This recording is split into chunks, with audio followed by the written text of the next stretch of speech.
Men endi bu ishda 20 yildan oshdi. Masalan, mikrofon oldida ishlaymiz, boshqa bitta narsa bor. Agar men gapirarkanman, gapirmoqchi bo'lgan gapimni 2 soniya oldin o'ylagan bo'lsam ham yoki boshqacha aytay, gapirarkanman hozir xayolimda boshqa keyin aytayotgan gapim o'tayotgan bo'lsa, meni ko'zimdagi ma'no xayolimdagi ma'no bilan aynidir, ovozimdagi ma'no bilan emas. Demak, men ham gapirib, ham o'ylar ekanman, ko'zimdagi ma'no o'yim bilandir, ovozim bilan emasdir. Agar men bu ovozni, o'yni va nigohni bitta nuqtaga olib kela olmasam, qarshidagi odam menga ishonmaydi. Bitta joyda urmasa, keyingi gaplarda o'ylab tursam, nigohim u bo'ladi, ovozim boshqa joyda va qarshidagi odam meni yolg'onchi deb o'ylaydi.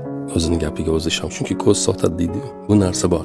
O'shaning uchun gapiruvchidan meni nazdimda eng ko'p talab qilinadigan narsa gapirayotgan gapini yashashida.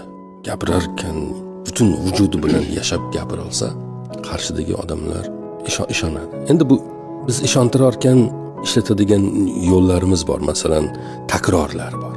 Yana aytaman, takrorlar bor, yana aytaman, takror 3 marta.